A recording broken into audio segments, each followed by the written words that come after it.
Bonjour tout le monde et bienvenue sur le podcast Les Nouvelles Voix, le podcast pour t'aider à faire entendre ta voix en créant ton podcast et en le faisant découvrir au monde.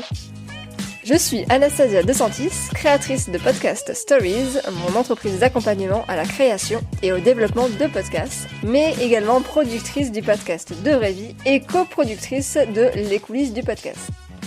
Les Nouvelles Voix a pour but de te donner des clés, des conseils et de l'inspiration pour utiliser le podcast comme un outil pour partager ton expertise ou ta passion, prendre la parole sur un sujet qui te tient à cœur, ou encore pour développer ta marque, ton business en créant une relation privilégiée avec tes auditeurs et auditrices.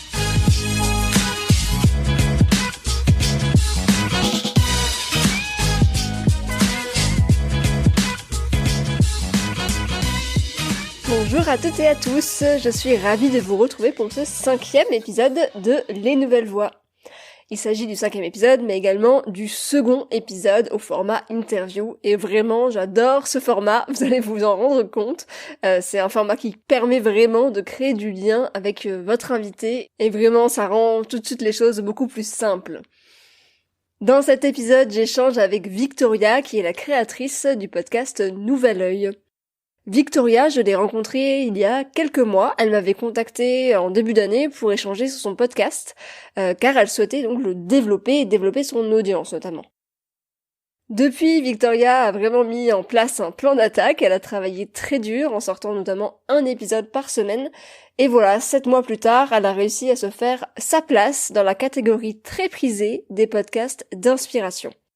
J'ai vraiment voulu faire cette interview avec elle parce que, vous allez le voir, Victoria, c'est une fille qui est pleine d'énergie et j'espère qu'elle va réussir à vous transmettre cette folle envie de soulever des montagnes pour que vous aussi vous réussissiez à créer ou développer votre podcast. Vous allez le voir, Victoria n'a vraiment pas froid aux yeux et elle ose. Et c'est vraiment le mot-clé de cette interview. Vous allez très vite comprendre pourquoi. En quelques mois, Victoria a reçu des personnalités de tout horizon pour parler de leur apprentissage et transmettre des messages à la jeune génération. Si je vous dis Estelle Abou, Camille Etienne, Grégory Pouy, Antoine de Maximi, Oussama Hamar, Pauline Léniaud, Georges Blanc, est-ce que ça vous dit quelque chose ?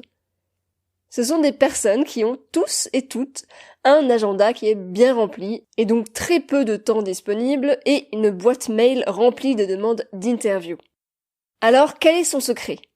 Comment contacte-t-elle ses invités et comment fait-elle pour qu'ils acceptent de participer à son podcast ? Victoria est partie de zéro, comme la plupart d'entre nous, et elle a réussi à développer son podcast au point d'avoir aujourd'hui plusieurs milliers d'écoutes et une communauté de près de 8000 personnes qui la suivent sur son compte Instagram. C'est vraiment énorme pour un podcast. Donc aujourd'hui, dans cet épisode, on va parler de tout ça. Avant de vous laisser avec ma conversation, comme d'habitude, je vais remercier l'un ou l'une d'entre vous pour son gentil commentaire. Aujourd'hui, j'ai le plaisir de lire le commentaire de Marie-Jo B qui dit « Une pépite ce podcast ». Génial, Anastasia évoque des sujets super intéressants sur le podcast et autour du podcast. Elle répond à des questions que je me posais intérieurement. Son podcast propose des solutions immédiates à faire après l'écoute. Si vous voulez développer votre podcast, vous avez ici une mine d'or. Merci pour ce podcast. Eh ben écoute, ça me fait tellement plaisir, Marie-Jo, de lire ton commentaire. Vraiment, c'est super agréable de se dire que j'arrive à taper dans le mille, ce qui est vraiment déjà très très chouette, et que ça te permet d'avoir des clés à mettre en application immédiatement. Ça, c'est vraiment un des objectifs que j'ai avec ce podcast. Le but, c'est pas de vous donner des cours rébarbatifs sur le podcast, je sais pas, ou de la théorie. C'est vraiment d'avoir des petites clés à pouvoir mettre en pratique immédiatement pour avancer en fait sur votre projet. Donc encore merci. Si vous aussi vous appréciez ce podcast et que vous avez envie de me le dire, alors n'hésitez pas à me mettre des étoiles et surtout un petit commentaire sur Apple Podcast. Vous le savez, ça permet de m'aider à développer le podcast et en plus, c'est vraiment un énorme plaisir de vous lire et de voir vos retours. Donc merci encore. Mais maintenant, place à ma conversation avec Victoria pour tout savoir sur comment contacter les invités de votre podcast.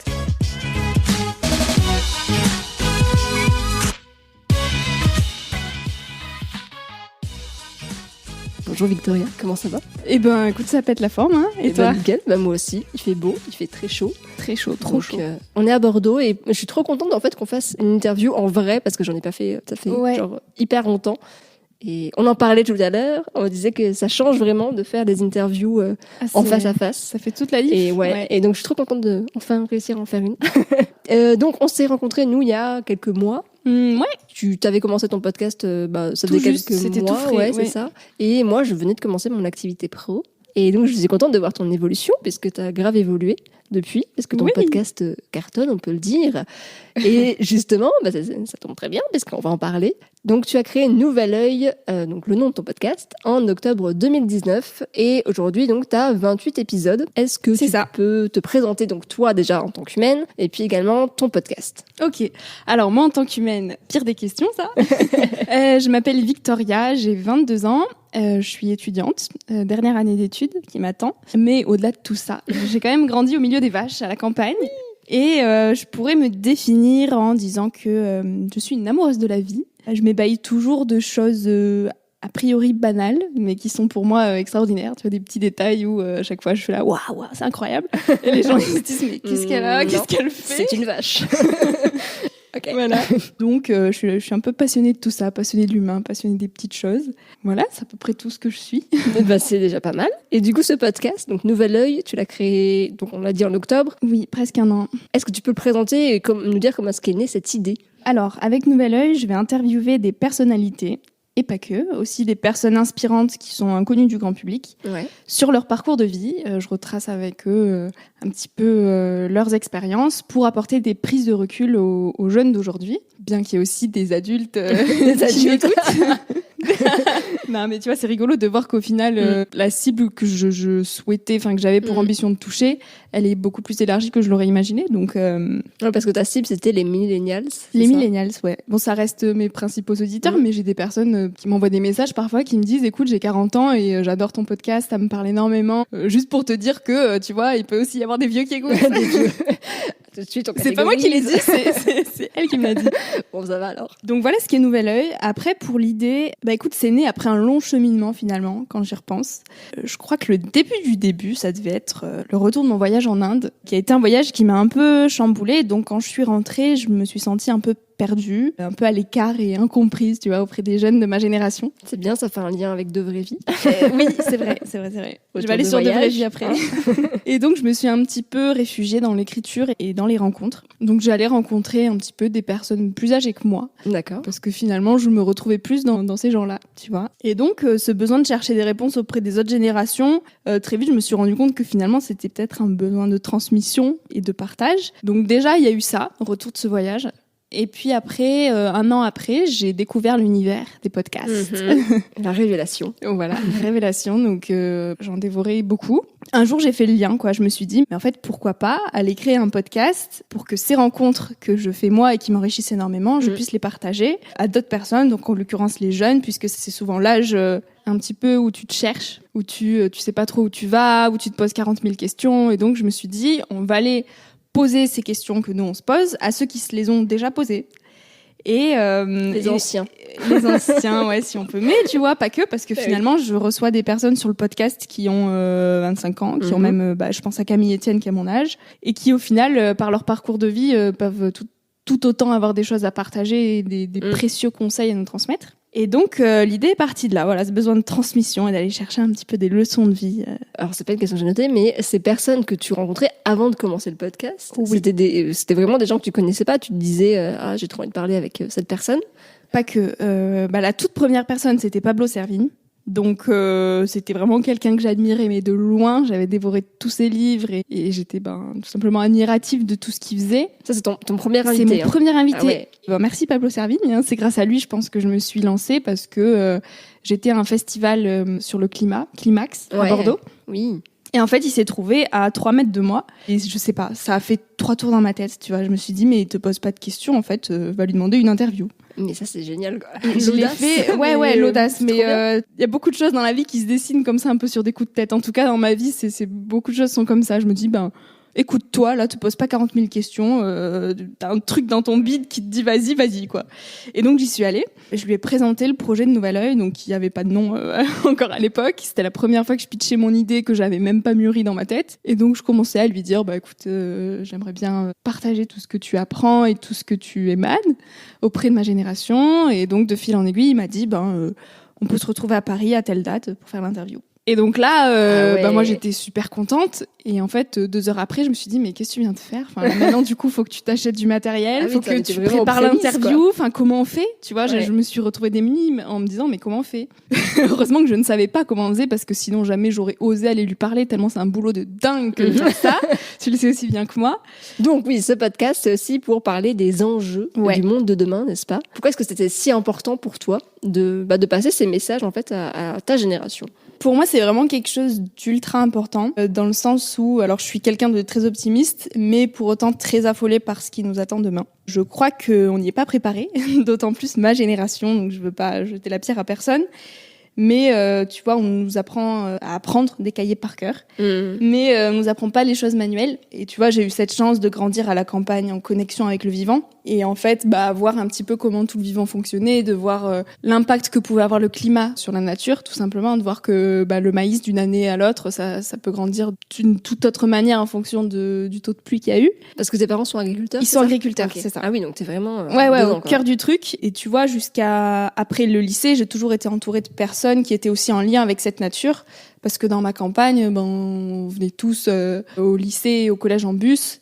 On avait tous des noms de patelins hyper bizarres, mais tu vois, on avait l'habitude de quand même mettre les pieds dans la terre. Et donc, je croyais que c'était normal, en fait, de grandir dans la nature et d'être en lien avec tout ça. Et c'est quand je suis arrivée après le bac, donc études supérieures, que j'ai retrouvé Bordeaux, que je me suis dit, mais en fait, pas du tout, t'as eu une chance immense. Bon, que d'autres considèrent comme pas être une chance, mais c'est juste une chance de dingue d'avoir pu grandir entouré de tout ça. Et finalement, la norme, c'est de grandir avec les pieds sur du béton et pas sur la terre. Et donc, je me suis dit, mais ces gens-là qui finalement ont pas connu ça, ils savent pas comment cultiver un jardin, ils savent peut-être pas comment pousse une tomate, et à aucun moment on leur apprend. Et je me dis, mais ils vont être démunis et on n'est pas du tout prêt à ce qui nous attend. Et je pense que à l'école, on nous fait croire que si on a 3 voitures et une garde-robe bien garnie, on détiendra la clé du bonheur et on sera invincible, alors que non. Enfin, si on n'a plus d'eau, Super intéressant. Ouais, tu vois, et c'est des questions auxquelles on n'est jamais sensibilisé. Je pense que les jeunes, on a quand même tendance à croire que le monde, il est tout beau, tout rose, que tout tombe tout cuit dans le bec et que la vie sera facile.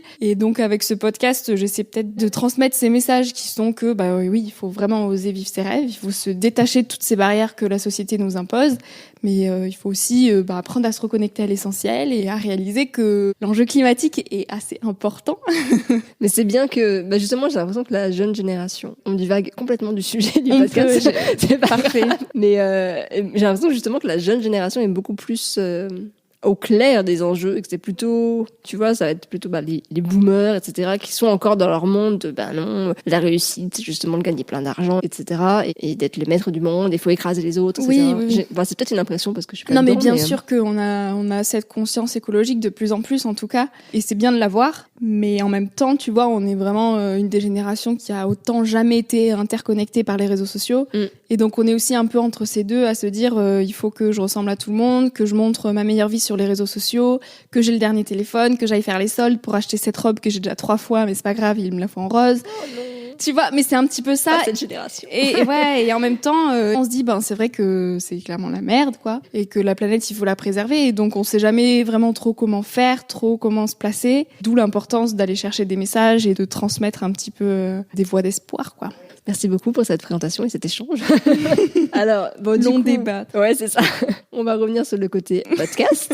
Podcast, oui. Donc toi, ton podcast, donc tu l'as lancé en octobre, on va dire qu'il a à peu près 1 an. Et là, il commence vraiment à se démarquer, etc. Comment est-ce que, justement, tu as réussi à faire en sorte qu'il puisse se démarquer et justement atteindre un public cible, puisque des podcasts inspirants un petit peu, alors je dis pas comme le tien, mais qui ressemblent au tien sur l'inspiration, il y en a d'autres. Comment est-ce que toi, tu as réussi vraiment à te démarquer? Alors, est-ce que je me suis vraiment démarquée? Ça, je sais pas. Je pense qu'il y a encore beaucoup de travail à faire et qu'il y a aussi une belle marge de progression encore. Mais oui, je suis quand même assez satisfaite de l'ampleur que ça a pu prendre en 1 an. Ce qui a fait peut-être la différence, c'est que je m'adresse donc principalement aux jeunes. Et tu vois, des podcasts, on en parlait tout à l'heure, mais qui s'adressent aux jeunes, finalement, il n'y en a pas, ou presque pas. Et c'est un média qui reste encore très ciblé vers les adultes. T'as l'impression d'être vieille quand je te dis ça. Non, mais parce que adulte, ça oui, on est adulte. Non, on est adulte. Non, mais je veux dire, c'est plus 35-40 ans, tu vois, les podcasts. Et nous, les jeunes, on est encore très instantané, vidéo très courte, il faut que ce soit visuel, il faut que ça impacte qu'en 2 minutes, t'aies fait le tour de la question, tu vois. Et donc, c'est encore pas très connu des jeunes. Et moi, j'ai essayé de démocratiser un peu ce truc-là parce que c'est juste génial, quoi. En fait, tu peux te cultiver sans avoir le nez sur un écran et en faisant autre chose, donc en cuisinant, quand t'es dans le tram, plutôt que de faire la tête, tu peux te cultiver. Et donc, j'ai essayé de trouver une manière assez sympa, j'espère, de démocratiser ce média-là auprès des jeunes. C'est peut-être ça qui a plu finalement. Ouais, c'est la cible du coup. C'est la cible, ouais. Et puis peut-être le fait que ce soit des formats assez courts aussi, parce qu'on on voit beaucoup de podcasts qui sont de 1h, 1h30, 2h. Parfois, c'est décourageant. Quand t'as pas l'habitude d'écouter des podcasts, tu vois un truc de 1h30, tu te dis, je prendrai jamais le temps de le faire.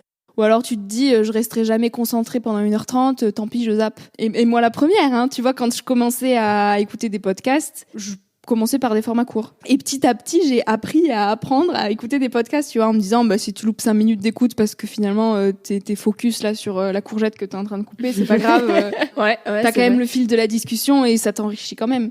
Je pense que le format des 30 minutes aussi, c'est un moyen peut-être d'attirer plus l'attention. Il y a moyen. non, si, c'est vrai. Ce qui ressort un peu dans les études, que justement les podcasts 30 minutes, c'est une bonne moyenne. Et à partir de 30 minutes, ça devient du podcast long, on va dire. Mais ça, c'est un peu frustrant aussi, hein, parfois, parce que t'as des invités, des interviews qui sont passionnantes et parfois j'ai plein d'autres questions à poser. Je suis là, non, va à l'essentiel, faut pas trop que tu t'étales. Et en même temps, c'est frustrant parce que c'est souvent quand les gens s'étalent et que tu abordes des sujets qui étaient pas prévus qu'il y a des beaux messages qui partent. Mais bon, il faut savoir condenser aussi, donc... Ah, c'est intéressant ça. Il faudrait que j'apprenne moi aussi. Alors, donc tu as 22 ans, donc. Et oui, 22 tout fraîchement. Tu as tout fraîchement 22 ans. Bon, c'est quand même relativement jeune.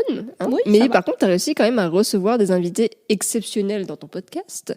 Comme, oula, c'est vrai, Georges Blanc, qui est un chef étoilé, Candice Boisson, qui était une aventurière de Koh-Lanta, Martin Petit, influenceur, qui est tétraplégique, Pauline Legnaud, Pauline Popo donc de Gémio et le gratin quand même, Jonathan Lehmann de Les Antisèches du Bonheur, je sais pas pourquoi je pense cet accent, et Oussama Hamar quand même. Oussama Hamar, oui. Attends, c'est quand même bon, il y en a plein d'autres, mais voilà, moi j'ai noté des gens qui m'ont marqué. Est-ce que avant de contacter ces personnes, t'avais peur, t'avais des doutes? Bon, après, tu me racontais là que ton premier invité, c'était genre ton idole. Donc, déjà, ça a des complexes de se dire qu'il a accepté. Mais est-ce que t'avais des peurs? Et si oui, comment t'as fait en fait pour les contacter? Pour les contacter aussi, ouais. Alors, des peurs pour les contacter, non. Parce que j'ai un peu appris à troquer la peur par l'audace. Ouh, c'est beau ça. Et en me demandant toujours qu'est-ce que t'as à perdre en fait. Tu vois, donc je bombarde de messages partout, de mails partout. J'ai pas peur d'insister, tu vois. Je me dis, au pire, il dira non, au pire, il répondra pas. Ça va pas changer ma vie, quoi. Au mieux, il répondra, il dira oui et ça sera génial. Et du coup, j'ai jamais eu cette peur de les contacter, du moins. Après, de les rencontrer, c'est pas une peur, mais souvent, j'ai de l'adrénaline et un peu de stress, tu vois. Mais c'est du bon stress. Enfin, je me dis... je suis sur le point de rencontrer quand même quelqu'un d'important et puis de me dire faut pas que tu paraisses quand même idiote, essaie de pas trop parler de tes vaches et de tes trucs parce que voilà. Et du coup, avant de les rencontrer, j'ai souvent un petit truc quand même qui me pince en me disant oh. Mais c'est vrai qu'avant de les contacter, tu te dis pas tiens, s'il dit oui, et s'il dit oui, je vais avoir en face de moi Pauline Legnaud ou Oussama Hamar. Et puis je me pose cette question après en fait. Une fois qu'il a dit oui, je me dis c'est là. Ok, on va aller le rencontrer. Et puis quand c'est 1 heure, 2 heures avant de le rencontrer, je me dis ah oui, on va vraiment le rencontrer. Bon, je pense celui qui m'a le plus impressionné, tu vois, c'était pas Pablo Servigne finalement, c'était Antoine de Maximi. Ah, mais oui, bien sûr aussi. Parce que vraiment, ce qu'il fait, c'est ce que j'aimerais faire de ma vie, quoi. Je trouve ça juste incroyable de partir voir toutes ces cultures et de se nourrir de tout ça. Il a fait un film là en plus. Oui, il a sorti un film. Ah, il l'a sorti déjà. Ouais.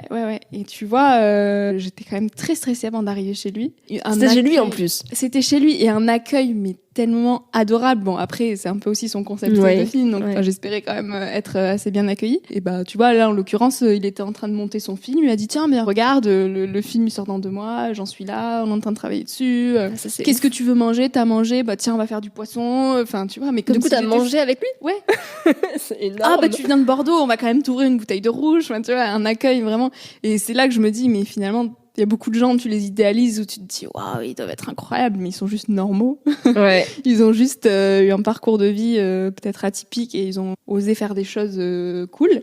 est différente, mais ça reste des êtres humains qui mangent, qui dorment. Mais c'est ouf parce que du coup, tu dis si t'avais pas osé le contacter, bah, tu serais passé à côté de ça, quoi. Tu serais passé à côté d'un repas. Ah ben oui, bah clairement, Au c'est ça. poisson et au vin. Et c'est ça qui est génial, parce que du coup, il y a plein d'imprévus, enfin, ça me passionne tout ça. Ça rend la vie tellement pétillante. Enfin, j'adore. Et tu vois, j'étais quand même timide avant. On dirait pas comme ça, Ouais. mais j'osais pas aller vers les gens quand j'étais jeune. J'étais très réservée. Je me sentais pas trop légitime pour pas grand chose. Enfin, tu vois, j'étais un petit peu l'élève sérieuse, première de la classe, pas trop parler et tout. Et de rencontrer ces gens-là et d'apprendre finalement à dire bonjour. Enfin non, mais c'est pas trop comme ça que je veux le tourner, mais d'apprendre à se présenter auprès de gens. Et ben maintenant, j'accoste tout le monde dans la rue, quoi. Enfin, Ouais. j'ai plus aucune T'as barrière. pris confiance en toi, quoi. Ouais, Ouais, bah c'est oui. ça. En vrai, Ça, en c'est quelques génial. mots, c'est juste ça. Je passe par quel chemin, mais ça apporte beaucoup de confiance, c'est sûr. Oui. Et du coup, quel est ton secret? T'en as un peu parlé pour qu'ils acceptent une interview. Donc, j'ai cru comprendre que c'était le harcèlement. Oh non, faut pas dire ça comme ça. Non, Ça on va dire dénature tellement. l'incitation. Non, c'est pas du tout un mot, incitation. Insistation, Pas du tout. insistance. L'insiste. Enfin oui, je pense que, en tout cas, il y a beaucoup de mes invités que j'ai réussi à capter, on va dire, par insistance. Alors, comment tu les contactes concrètement? C'est genre, ils sont sur Instagram, t'envoies un message sur Instagram, un Ouais. mail, et Beaucoup tu relances. Instagram. Ouais. Beaucoup Instagram et les gens sont très réactifs de manière générale sur Instagram. Je me dis jamais il verra mon message et tout, Ouais. et en fait 5 minutes après je vois le petit vu. Tu vois, je me dis Ouais. waouh, il a vu. Ok, on le lâche pas. Ah ouais? Et du coup, tu et relances. parfois j'ai eu des vues, bah notamment Antoine de Maximi, je reviens à lui, vu. Pas de réponse. Je me suis dit, mais ça veut dire qu'il ouvre ses messages, qu'il a lu et tout. Bon, dans 2 jours, si j'ai pas de réponse, Ouais. je remets un truc, quoi. Donc, effectivement, 2 jours après, je remets un truc. Et là, hop, une réponse. Et là, il me dit, pourquoi pas? Vraiment, juste pourquoi C'est pas? cool, pourquoi pas? Je dis, C'est pas non. ok, bah alors là, tu vois, quand t'as des petites ouvertures comme ça, bah, Ouais. je m'infiltre et je lâche plus, quoi. Et donc, j'insiste, je dis, bah, une date, quelle date, machin, un truc. Et puis, de fil en aiguille, voilà. Après, il y a beaucoup de personnes où j'ai jamais eu de retour aussi, hein. Ok. Et même si tu les relances. Et même si je les relance. Ouais, oui, oui, ouais. oui. Mais, Mais je c'est quand retiens même- pas ça. Je retiens Ouais, ceux qui t'as disent raison. Trop Et il y bien. en a qui disent oui et que, notamment Jacques Attali, j'espère que je vais réussir. Ouais, ça doit bien faire 6 mois qu'il a dit oui et que... Bon, après, il y a eu le Covid entre temps, mais. Ouais, mais tu vois, on a même fixé des rendez-vous, etc. Et comme c'est quelqu'un quand même de très, très, très, très occupé, parfois je m'étais même déplacée à Paris et j'arrive. En fait, il va falloir déplacer. Ah merde! Et ça fait au moins 5 fois que du coup on déplace, mais j'ai espoir qu'on va arriver à trouver le Ouais. moment. Bah écoute, tant qu'il te dit pas, bah non, laisse tomber. Oui, oui, c'est ça, c'est ça. Bah Ouais. c'est trop bien. Ah, faut persister, faut pas lâcher le truc. Bon, bah super. Bah j'avais une de mes questions, c'était quelle est l'interview qui t'a le plus marqué? Est-ce que c'est celle du coup avec Antoine de Maximi ou une autre? Non, c'est celle, bien qu'elle elle était super, avec Jonathan Lehmann, je D'accord. crois. Parce que, en fait, je suis totalement en phase avec tous les messages qu'il partage. Et pareil, il m'a accueilli chez lui avec un accueil très chaleureux et on a beaucoup parlé avant l'interview. Et il m'a énormément rassurée, tu vois. Mais me dire, au-delà de l'interview, mon échange avec lui a été très, très, très enrichissant. Et il me disait, tu vois, c'est rigolo parce que les questions que toi tu te poses aujourd'hui, finalement, c'est aussi des questions que moi je me pose. Ouais, il m'a beaucoup rassurée. Et les messages qu'il partage, son parcours, je me suis énormément identifiée. Et je pense que c'est l'interview qui m'a le plus marquée, ouais. Et pareil, tu l'as contacté sur Instagram. Et... Oui, il a été très réactif rapidement et vraiment Oui. très très gentil. Mais c'était vraiment un petit peu cette idée de, tu vois, je sais pas si tu connais un petit peu son parcours. Je connais de nom, après Ouais. pas particulièrement. Mais... Bah, il avait vraiment, étant jeune, ces idées en tête que pour réussir, il fallait avoir un très beau salaire, avoir une très grande maison et cocher un peu toutes les cases qu'on t'impose de cocher dans la société pour être heureux. Et donc, il travaillait dans un cabinet d'avocats d'affaires à Wall Street et à 20 ans, il gagnait déjà très très très très bien sa vie. Et en fait, il s'est rendu compte qu'il n'était pas heureux et qu'il travaillait beaucoup et qu'il comblait un petit peu son mal-être par la drogue et les soirées le week-end. Et un jour, il s'est dit, mais il y a quand même quelque chose qui cloche, quoi, tu vois. Et donc, il a un petit peu fait ce cheminement vers qu'est-ce que c'est qu'être heureux. Et aujourd'hui, il se décrit comme être l'étudiant du bonheur. Et il a une sérénité, une présence. Tu vois, quand j'étais chez lui, en 3 mots, Vlan, enfin, il t'apaise et il te met dans l'instant présent. Enfin, un truc de dingue. Et donc, ouais, c'était vraiment une rencontre ultra inspirante et je me suis reconnue à 100% dans tout son parcours et dans toutes ses paroles. Et voilà. T'étais toi-même inspirée, quoi.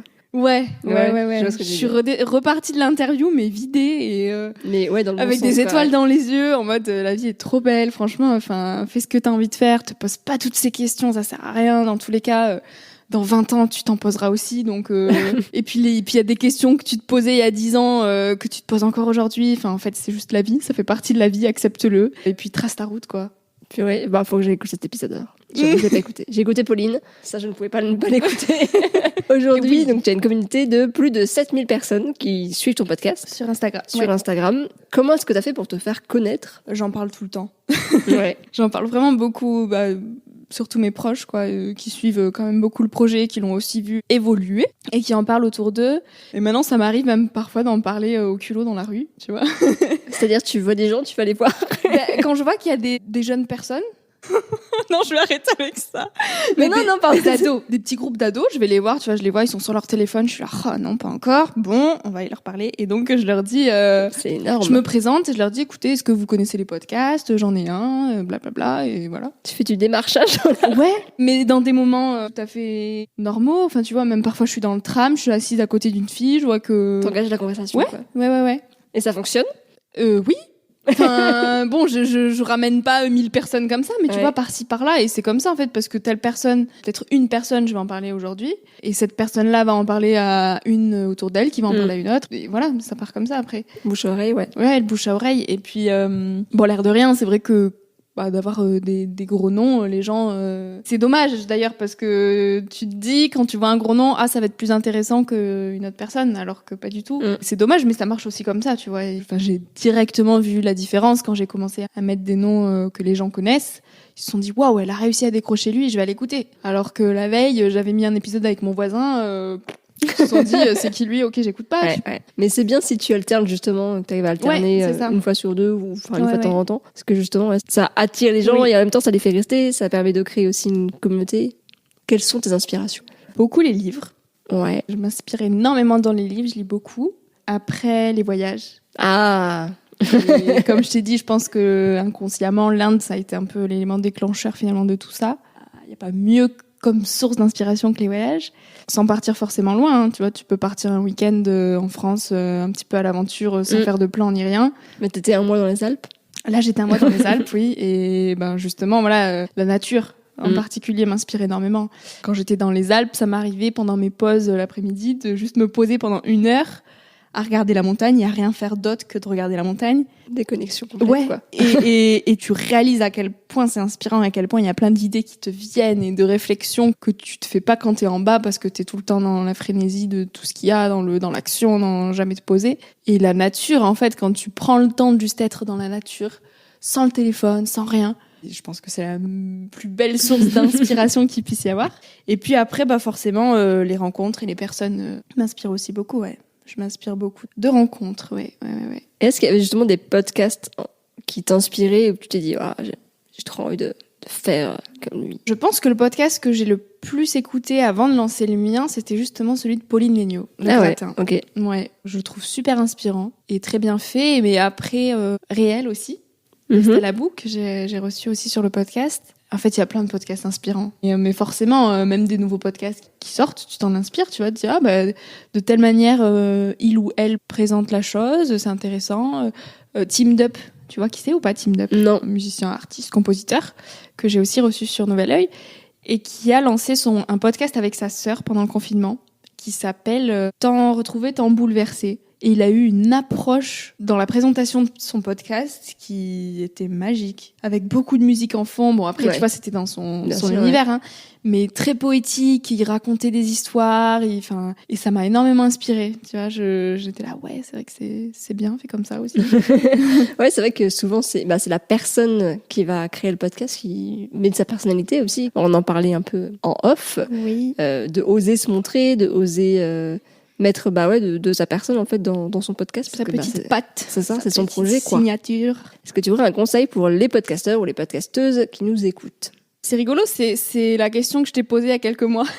Je te disais, t'as pas des conseils à me donner? Ah oui. Et c'est justement moi qui vais demander des conseils aux podcasteurs, notamment Grégory Ipouy de Chez Blanc. À chaque fois, je le bombarde de conseils. Mais comment, sur Instagram, mais aussi en perso maintenant, parce que je l'avais interviewé, donc voilà. Quel conseil je pourrais donner, du moins à ceux qui débutent, parce que je prétends pas donner de conseils à ceux qui ont explosé le monde du podcast. Mais même des gens qui ont déjà un podcast, tu vois, mais qui sont un peu frustrés, qui aimeraient bien justement le faire connaître, le développer. Oui. La régularité, je pense qu'en vrai, franchement, c'est la clé, hein, comme pour tout, quand tu veux vraiment que quelque chose décolle et que ça marche, faut s'y mettre à fond. Et donc, passer au format 1 par semaine, je pense, parce que il y a tellement de podcasts maintenant en France. Je connais pas précisément les chiffres, mais par semaine, tu dois en avoir des dizaines qui sortent. Donc, t'as ceux qui se disent, bon, on va lancer un, on va voir ce que ça donne, et puis qui se rendent compte que c'est vraiment du gros travail. Et donc, au bout de 3 épisodes, ils abandonnent, entre guillemets. Alors que je pense vraiment que quand on veut quelque chose et qu'on veut que ça marche, il faut s'y donner à fond, comme pour tout dans la vie. Et donc, il faut avoir une régularité et se mettre vraiment dans son agenda, tel jour, toutes les semaines, je vais sortir un épisode. Et on s'organise en fonction pour que l'épisode sorte, quoi. Et je pense que c'est un petit peu la clé. S'il y en a une, c'est ça, quoi. C'est la régularité. Et donc, c'est ce qu'on disait en off. Oui. Que, effectivement, un podcast, ça prend un peu de temps à se développer et que ça peut facilement prendre 6 mois avant de commencer à avoir les premiers vrais résultats, quoi. Donc, faut pas lâcher l'affaire, quoi. Et du coup, oui, forcément, c'est un peu frustrant, ça met du temps à décoller, ça c'est évident. Mais comme pour tout ce qu'on fait dans la vie, je pense, tu vois, c'est les podcasts, c'est comme une entreprise, tu vas lancer une entreprise, ça va pas marcher de suite, il va falloir attendre 2-3 ans peut-être avant de gagner un peu de sous.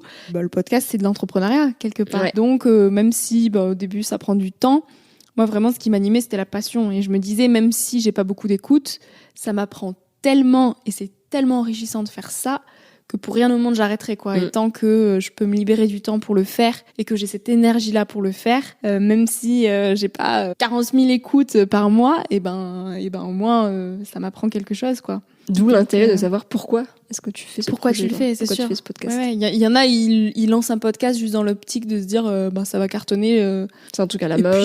C'est un truc à la mode, je veux me faire des sous avec, basta, aucune passion derrière, et puis qui vont comme des bourrins. Mais encore une fois, comme pour tout dans la vie, enfin, je veux dire, il faut trouver un sens à ce qu'on fait avant de le faire, et pas l'inverse, je pense, parce que sûrement que 5 ans ou 10 ans après, tu te rends compte que c'est peut-être pas le cheminement qu'il fallait faire. Mais bon, c'est un autre débat. Tout à fait. On s'éloigne. Du coup, ma question de fin. Quelles sont les prochaines étapes pour toi et pour ton podcast ?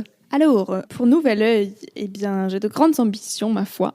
Parce que, comme je te disais, en fait, je me suis révélé une passion pour le journalisme en faisant ça. Et donc, j'aimerais vraiment arriver à développer Nouvel Oeil, pourquoi pas en tant que média à part entière. Enfin, arriver à faire des vidéos et arriver à faire des vidéos, développer de nouveaux formats, interviewer toujours de plus belles personnes les unes que les autres. Et ça, c'est un petit projet secret que j'ai pas encore trop ficelé, mais j'aimerais bien partir faire un petit tour du monde après mes études. Et aller faire des interviews partout dans le monde avec des formats vidéo et plein de choses sympas. Mais bon, j'en parle, mais c'est pas du tout encore mis à plat. Et si mes parents écoutent ça, ils vont se dire qu'est-ce qu'elle fait. Mais on n'est pas d'accord. Non, de belles ambitions pour Nouvel Oeil. Après, on verra les opportunités qui vont se dessiner. C'est un super projet que, bien sûr, moi je valide. Je trouve ça trop cool. Ouais. Donc, mais c'est en parlant aussi que tu officialises un petit peu. Oui, c'est sûr. Ah, mais au fond de moi, je sais que je veux le faire. Mais c'est juste que j'ai pas encore vraiment posé sur papier en me disant comment, quand, quel argent, parce que quand même, voilà, il faut penser à tout ça. Et comme j'y ai pas encore pensé, j'arrive pas à me projeter. Donc, je l'ai pas encore mis dans la case de on va le faire du cerveau, tu vois. Quand vraiment elle sera dans cette case-là, on va plus m'arrêter. Mais voilà, ouais. Trop bien. Si je peux résumer un peu cette conversation qu'on vient d'avoir, c'est un peu la persévérance et puis oser y aller et puis pas lâcher, quoi. Et autre projet, c'est mon livre. Ah, pardon, mais purée, mais combien de projets tu as ? Vas-y, parle-nous. Ça, je peux vendre la mèche parce que pour le coup, ça se concrétise. Ça va faire maintenant bien 2 ans que je travaille dessus. Et toujours ce fameux voyage en Inde, en fait. J'ai commencé à écrire Retour de ce voyage, comme je te disais, pour un peu... C'était un peu mon échappatoire. J'avais besoin de mettre des mots sur ce que j'avais vécu, sur ce que je ressentais, sur mon incompréhension un peu de tout ce qui m'entourait. Et de fil en aiguille, je me suis rendu compte que j'adorais écrire et que ça m'aidait beaucoup à avancer. Et puis j'en faisais lire quelques passages à droite à gauche. Et puis les gens me disaient mais ça me parle beaucoup ce que tu dis, ça résonne en moi. Et donc je me suis dit mais alors ok, pourquoi pas faire quelque chose de plus sérieux. Et voilà, toujours régularité. Du coup je me suis mis dans mon agenda le matin. De telle heure à telle heure, avant tes cours, tu écriras. Et j'ai fait ça pendant 1 an l'année dernière, quand j'étais en Chine. Avant mes cours, j'écrivais. Puis ça en a fait un petit livre, donc voilà. Et aujourd'hui, ça commence un peu à se concrétiser comme projet. Donc là, tu le mets en forme pour le publier ? C'est ça, pour le publier. Donc ça va être aussi un des gros projets de cette année-là. Ça, c'est trop bien. Oui. Mais c'est ouf. Moi, je suis impressionnée, franchement, tout ce que tu fais. Mais c'est hyper motivant, ton parcours, parce que tu te dis, il faut juste faire les choses, quoi, et aller... Faut pas se mettre trop de barrières. On peut faire des choses. On peut faire des choses, mais on se met trop de limites. Et on se dit trop souvent, j'ai pas le temps, en fait. Ouais. Alors qu'on a du temps, franchement, tous. On a énormément de temps. On a le même temps. On a tous le même temps. Ah bah oui, Après, ça dépend, on a tous le même temps, mais faut juste c'est des priorités quoi. Et puis souvent se dire j'ai pas le temps, c'est une excuse pour pas commencer. Intéressant. Au final, tu te dis c'est peut-être que j'ai peur. Finalement, c'est pas que j'ai pas de temps, c'est peut-être que j'ai peur. C'est un autre débat. Ouais, on va partir dans trop de débats là. On va couper cet épisode parce que C'est ça. sinon, Eh ben super, merci beaucoup Victoria. Merci à toi, Anastasia. Où est-ce qu'on peut te retrouver? Alors du coup, sur toutes les plateformes d'écoute de podcast, Nouvel Oeil, ça sera ma petite voix. Et puis sinon, si vous voulez m'écrire plus formellement, vous pouvez me retrouver sur Nouvel Oeil Podcast, sur Instagram. Puis sinon, je m'appelle Victoria Guillaumont. Donc si vous me retrouvez à droite à gauche sur LinkedIn ou Facebook ou autre, je serai ravie de répondre à vos petits messages. Parfait. Merci Voilà. beaucoup. Ben, merci à toi, Anastasia. Et voilà, vous savez donc ce qu'il vous reste à faire. Si cette méthode fonctionne pour Jacques Attali, elle fonctionnera pour n'importe qui, vraiment. Donc voilà, n'hésitez plus et osez contacter les personnes que vous avez vraiment envie d'interviewer. Au pire, c'est ce qu'on dit toujours, au pire c'est un non. Et un non n'a jamais tué personne, ou alors une absence de réponse, bien sûr, comme elle le disait. Mais qui ne tente rien à rien, décidément, on n'arrête pas d'enchaîner sur les expressions françaises. Donc en tout cas, j'espère que cet épisode vous a plu. N'oubliez pas que si vous avez un projet de création de podcast, vous pouvez aller télécharger mon e-book gratuit qui s'appelle les 6 étapes pour lancer le podcast de tes rêves, qui vous donne donc sous format de checklist toutes les étapes à faire pour créer et lancer son podcast. Sur ce, je vous souhaite une très belle journée ou soirée ou matinée. Merci à vous tous et toutes d'avoir écouté cet épisode jusqu'au bout et je vous dis à très bientôt pour un prochain épisode.